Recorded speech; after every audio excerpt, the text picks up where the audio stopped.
welcome back to the Citizen channel. We're all staying safe and well. We have our Talking Point show where we travel over to the Signal Iduna Park. No one wants the commentators don't want to call it that, do they? Well, that's the sponsors. That's what it's called. That's what we should call it. Yeah, Dortmund against City on the 25th of October 2022. Season 22-23 Champions League. Yes, match day 5. Of course, we have the match report in this, plus all the stats and facts on there. Yeah, a lot of people are not happy with this game. A lot of people say they were falling asleep. I quite enjoyed the tactical battle, the fact that we pretty much got hammered the first half. Pep changed things around for the second half and we put up a better show of it. So I'm not going to have too much of a downer of it. It was not the most entertaining 90 minutes we'll ever see, but a game where we could have easily been losing 2-0. We could have ended up winning it and we'll take the draw in the end, and both teams did, which is how it is. But I still don't think either team particularly played for the draw. I thought Pep was a little bit more negative in that first half and we nearly were made to pay. And then he realised his mistake and tweaked it a little bit. Right, the team changes. Let's have a look at this team that we got out here. 6 changes. I don't like it. I don't like it when we get 6 changes. Anything up to 5 is fine. Once we start, whether we're changing our best team for a cup game or vice versa, once we start doing more than 5 changes, we very rarely play a very, very good game, and that's happened since Pep's been here. So, yeah, no surprise if we're going to make 6 changes to the team that played against Brighton that we're going to have problems. And I only got 7 right, so hey, pretty useless. But as I said, we did 2 of those that came on at half time were in my starting 11. So I'll take a moral victory that I might have got 8 or 9 right if Pep had done his own work a little bit better. Yeah, Ortega, big surprise in goal, but he competent enough, wasn't he? Stones, Diaz, Aki, Cancelo, Mahrez, Rodri, Gundogan. That's a strange threesome, isn't it? There, that's an interesting diamond formation there, triple pivot there, isn't it? Foden, Alvarez, and Haaland. Again, an odd strike line. You know, these guys. I mean, they're great players, but yeah, all right, they might have played together in training, but they certainly not played together in a competitive game. On the bench, Ederson, Carson, Grealish, Laporte, De Bruyne, Bernardo, Akanji, Palmer, Lewis, and Wilson Esbrand. Yeah, so my errors, if you like, or my 4 failures, I had Ederson in goal, I had Akanji to start the game, I had KDB to start the game, and I had Bernardo to start the game. The ref was David Massa from Italy. Apart from a stupid booking for Akanji for a handball that he had no idea he'd done, because I think it's grossly unfair. It was just okay. He was just made mistakes, let things go. It wasn't too bad. We've seen worse. His VAR was Massimiliano Irati. I love that name, Massimiliano. I can even say it, can't I? Although I might not be saying it right. Right, on to the match report. 3 minutes, a poor pass by Rodgers. Yeah, I think he was either dispossessed or a poor pass. And without looking back, I'm fairly sure he sort of miscontrolled it and obviously looked as though it was a poor pass. And of course, we know Rodgers is capable of these. And fortunately, Stones was about to step in and stop the attack, so that was pretty good. 7 minutes of foul by Cancelo, yeah, a little bit poor. That meant he had to play the rest of the game, which he didn't, but he would have had to play the rest of the game on a yellow card, which doesn't help. But then again, he wasn't really playing as a fullback last night, was he? He was pretty ineffective as a winger, but apparently he was poorly, so we'll have to let him off. 15 minutes. A Rodri's rocket from 30 yards, but it just P-rolls well wide. Total waste of time. 16 minutes, a great chance for Dortmund as Adeyemi, who causes lots of problems, breaks and has support. But he sort of almost apologetically, I think he was onside, and also I didn't see any definitive proof of it, but it's as though he apologised for the fact that he caught us asleep and just shot straight at Ortega, and a real let-off for us there. 18 minutes, Haaland, yeah, half-hearted, sort of denied twice by Hummels. Hummels sort of got a little tackle in on him on the edge of the box, and then the cross came in and Hummels managed to get the header to it to put it out for a corner before Haaland. But yeah, Haaland looked, again, supposedly a little bit poorly. I think he's carrying a little bit of a knock, actually. I don't think he should have played last night. I think it was head over heart last night, heart over head last night. As far as Haaland played, I don't think that was a good decision by Pep or the City coaching staff. 19 minutes, Aki rises superbly, which he does, and he did it again later on to meet a corner and heads it back across, but there's no one there to put it in the net. 25 minutes, Adeyemi again breaks down the right, and his cross is met by Raider, but he side foots it straight to Ortega. Yeah, just straight at him, and it wasn't even that powerful. So again, comfortable for Ortega. And for those saying he should replace Edison, I don't think there was much Ortega did last night that Edison couldn't have done, in fairness. But a competent display, as I mentioned. 31 minutes of yellow for Alvarez. So, yeah, we've got 4 bookings last night, guys, and these could carry forward into the next rounds. Not very good. 36, yeah, that's all. I will say the ref was a bit off on that. Yeah, thinking on. Yes, he seemed to be booking us for stuff that he was letting Dortmund get away with. Yeah, so he was crap. Yeah, my apologies. Right, 36 minutes. Adiyama again down the right. We were struggling on our left-hand side, weren't we? And his cross was perfect. He's right in front for Coco. And he just slices it wide. Ortega shouldn't have had a chance with that. They should have scored.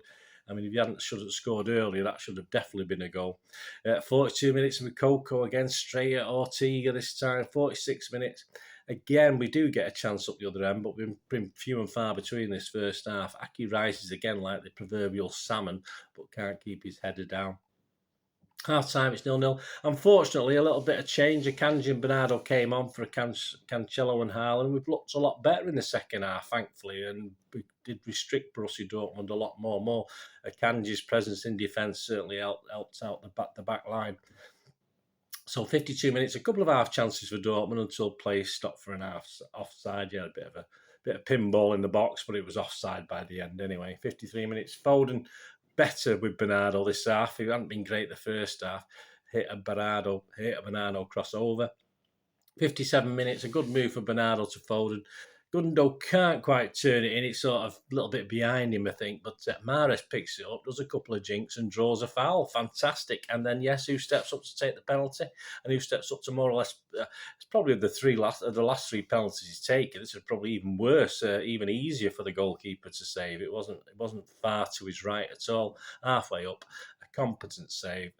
Mahrez now should never be near a penalty again unless things get really bad, and they will have to get bad. Just not good enough. But again, another poor Mahrez game. Didn't really contribute too much. Getting a lot of stick. There's something wrong there. I mean, is it Mahrez's fault or is it Pep's fault for playing him? Bit of both, I think, at the moment. Just take him out the firing line if he's not firing. Pep did the same with Sterling, doesn't he? He kept playing him.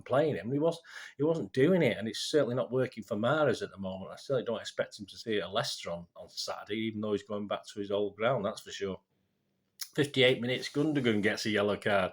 67 minutes, a chance for Alvarez. Yeah, he hit the target. It took a bit of a deflection, and obviously it sort of almost falls for Foden, but of course the keeper closes him down and saves it from Foden as well. So that chance passes. 72 minutes, Kanji, as I said, knew nothing about a shot. Hit his arm on the edge of the box. It was behind him. To me, it wasn't in an unnatural position for how he was, but he's booked and a free kick is given. Fortunately, the free kick was blocked by the wall, so... But poor decision by the referee. I don't know why he had to book a Kanji for that. It was really poor in my opinion. 81 minutes, Grealish came on for Foden. It was all right. No chance to do anything. Palmer came on for Mahrez, had a couple of runs, didn't quite break through. And that was it. 0-0, both teams reasonably happy. Although, as I said, I don't think both teams particularly. I think Dortmund went for the win last night. I think Pep might have gone for a draw, which is a mistake. Or certainly psychologically we played for a draw. But in the end, we both got what we wanted, and we have to be philosophical in Europe, don't we? We top the group, and that's all there is to it. Job done. We move on. We've got a lot of time. Got a lot of time to go with the World Cup now before we have to worry about it again. Match stats. Dortmund 11 shots, 4 on target. City just 8 shots, 3 on target. So all credit to Dortmund. Our possession 73%. Passes 341 for Dortmund, 903. Now that's one of the highest I've seen so far this season for City. We used up 600-700s, but that was a hell of a lot. Accuracy, if you think about City's 82% against Brighton on last week, 92% for City last night, 80% for Dortmund. So even though a lot of people say we didn't play that well, we certainly passed it well, perhaps not in the danger area, so that was a problem. Fouls, 5 by Dortmund, 10 by City. I thought the ref was a little bit leaning towards them. 1 yellow card for them, 4 for us, to say, which might come back to haunt us. Offsides, 3 for us, 3 for them. And corners, none for Dortmund. No corners whatsoever, which is very unusual, and just 3 for us. So if you did the under 9.5 market, you've reined it in, haven't you? XG philosophy, yeah, we got beat on that again. Not for the first time this season. I thought teams would struggle to beat us on XG this season, but Dortmund was 1.31 and City was 1.2. So decisions. Looking forward to the Leicester game. Of course, there'll be a full preview of the Leicester game and a full in-depth decisions if you like. But if you have a look at the starting bench last night, who will be on against Leicester? For me, people are shouting for Ortega to start against Leicester. I don't think that's happening. The only way it'll happen is there is a hint that Ederson might be carrying a little bit of an injury.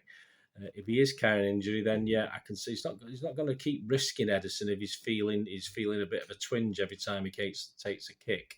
So yeah, that's the only way it will happen. But if Ederson is fit, he will start against Leicester. Ortega will not. And of course, KDB will come on into this. He's had a rest now. He should be fully functioning for the next 4 games. Is it 4 or 5? Is it? Might be, 4 games. I think we've got 3 at home and 1 away at Leicester, haven't we? So he'll be ready and fit for those. He'll play in every single one. Bernardo, although he came on last night, will be playing against Leicester. And I think Akanji must play against Leicester. Anyone else on the bench? Possibly not. It'd be to see what happens with Grealish, but that's my definites anyway. Ederson, if he's fit, to say I'm a bit worried he's carrying a little bit of something. KDB, Bernardo and Akanji.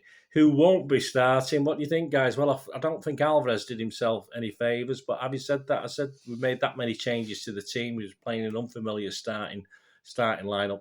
So he does have his reasons for that, but nothing overly fantastic last night from Alvarez, so I don't think he'll be starting against Leicester. Unless, I say, Haaland again is another one who's carried a bit poorly last night. Some say I think he might have a little bit of a knock. I might think that he shouldn't have played last night. I think there's something a little bit not quite right with him. But so Alvarez may get a go if we don't see Haaland, but again, still debatable. And Mahrez, I can't see Mahrez starting against Leicester. I think it'll be very silly of Pep. I just think he needs to. In the old days, you'd pull him out and put him in the reserves for a few games, wouldn't you? Try and get some sort of into him, get some games into him, not score a goal or two. But yeah, I don't think Mahrez will start against Leicester. And dare I say Cancelo. If you've got Akanji, Diaz, Laporte, Ake and Stones all fit, I'm sorry, Cancelo is not needed. So if he's good enough to play as a left winger or left midfield, stick him there. But if he's not, I wouldn't at this point in time. If you've got 5 capable defenders in those I've just mentioned, 4 capable, is it? Anyway, you know how many I said. Kanji, Stones, Ake, Diaz and Laporte. Yeah, 5. So there's no need for Cancelo. Don't need him at the moment. He'll come back. He was a bit poorly last night, so we believe, but he did look below par. So, I would even rest Cancelo on Saturday. As I say, you've got Stones for a right back, although we know Leicester have got some speedy, good players on the wings as well, so that could be a problem. But is Cancelo going to stop him? No, not a cat else chance. So I still prefer Stones and Ake, so left and right, if you like, for that team. Anyway, we'll have a look at that in the preview for the Leicester game. So there you go, job done. The switch by Pep worked. It could have been a game, it could have easily been a couple of goals behind. It could have been a game that we should have probably ended up winning, probably unfairly. All credit to Dortmund. They've looked a lot better the last couple of games that they've played, and they played pretty well last night. And it's just poor finishing that stuck them. And defensively we were poor until Akanji came on. So it was good enough. 0-0 was good enough for me. I'll say that. I'm not going to have a downer on 90 minutes of my life wasted. I don't agree with all that rubbish. It was just a competent, for me, European display, and that's what you need. And let's face it, I was on the talking points last night, and we said I don't think this team, perhaps at the moment, is firing, apart from if Ireland's firing. But it's not always the best team that wins the Champions League, is it? So perhaps it could get better. We'll see. But a good game, job done. Please check out my player ratings show. There'll be a replay of it once it's processed over the next few hours, and of course the build up to the trip to the King Power, which I will be at. So I'm not sure there will be a live player ratings this week. I'm in work the following day, so on Sunday, which I've swapped my shifts, so there probably won't be a live player ratings because I'll be a bit knackered. But there'll certainly be a player ratings show after that, and obviously talking points. But in the meantime, watch the preview and the odds show for the Leicester game. Thanks for watching, guys. Let us know your comments. Let us know your thoughts on last night. It'd be great to hear from you. Until we meet again, I always one thing, don't I? Please stay safe, Blues. Come on, City. Thanks for watching. Bye for now.